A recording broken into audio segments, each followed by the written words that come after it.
channels. So call Government Orders of the Day numbers 1 and 2. Appropriation 2011-12 Financial Review Bill Committee Stage. Student Loan Scheme Amendment Bill Number 2 Committee Stage. I declare the House in committee for consideration of the Appropriation 2011-12 Financial Review Bill and the Student Loan Scheme Amendment Bill Number 2. Mr. Speaker, Mr. Chairman. Mr. Speaker.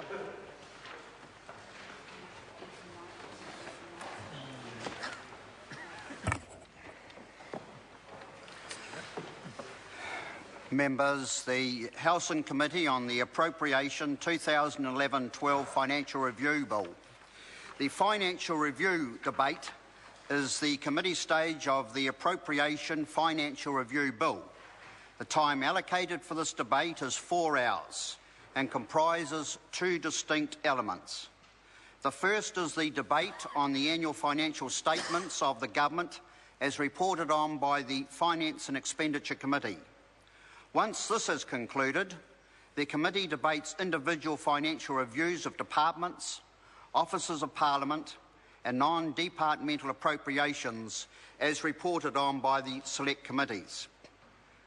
The debate on the government's financial position may be a fairly wide-ranging one, but the debates on the individual financial reviews of departments, offices of Parliament and non-departmental appropriations should be relevant to their performance in the 2011-12 financial year and their current operations.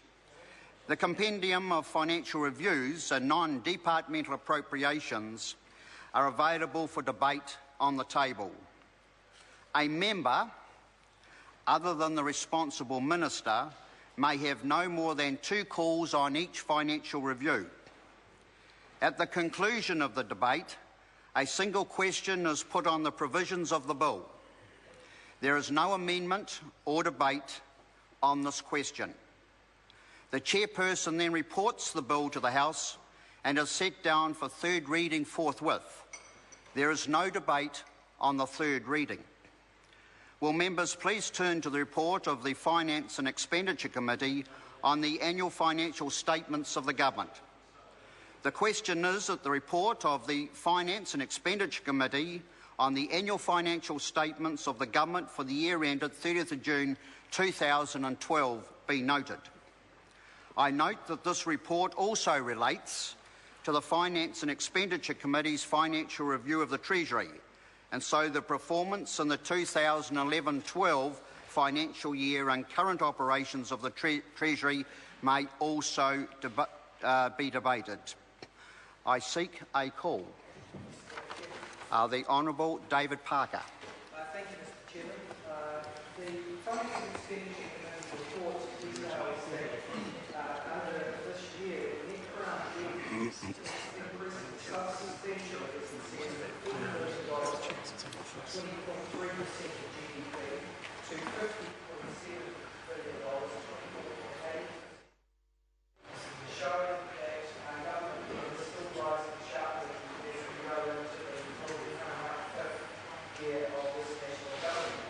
Mr. Chairman, the Labour Party has not been critical of the fact that the government has been running a deficit post the global financial crisis. Indeed, one of the reasons why the government can do that with relatively comfortably compared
much so now, the gap between New Zealand wages for a median wage earner in New Zealand and an Australian on median wage is $180 per week using purchase price parity measure, as the Prime Minister and Minister of Finance both said previously they preferred. For a median wage earner in Australia adjusted for New Zealand spending, the wage is $1,067 New Zealand dollars per week. For New Zealand, it's now $887, a gap of $180 per week. That's an increase during the term of this government of $60 per week. $60 per week worse rather than better. No wonder record numbers of people have left for Australia. Mr. Chairman, it's now reached the point that Australia can earn the equivalent of what we earn in New Zealand working 4 days, whereas New Zealand has to work 5 days. So there's another symbol of failure of this economic policy of this government. For the board, Mr. Speaker, I might use that so I can do research because it's just internal. External. Unfortunately, we're still having a problem with that, so Is this on? It should already be switched. it should already be on. Just try. Yep. In addition to other problems that we have in the New Zealand economy, the fact that the economy hasn't rebalanced to more economic growth is evident not just from the failure to grow exports as a percentage of GDP, but the real current account deficit. New Zealand maintains a current account deficit which, according to the IMF, this year will be the second worst in the developed world. They're still saying they can't hear. $10 billion. That $10 billion external deficit is funded by either selling more previously New Zealand owned assets to overseas buyers or by borrowing from overseas. And as a consequence, New Zealand's balance sheet, if you like, as a country gets worse as we are hollowed out as an economy owing more to overseas and with more of New Zealand's assets being owned by overseas people. The Treasury forecast this to and the Reserve Bank seeing it continuing to increase to about 6.7% of GDP in 2016. The government turns around and says, well, look, this is not as bad as it was during the heady days of the 2000s. And it's true that in 2 of those years it got higher than that. That was not a good result. The problem with the government is that they promised to fix it, and yet they refused to pull the levers of power that would enable them to do so. Mr. Speaker, the lack of economic policy from this government to make a true difference can be simply evidenced from the fact that their biggest economic policy for this term is the sale of minority interests, 49% in SOEs. We all know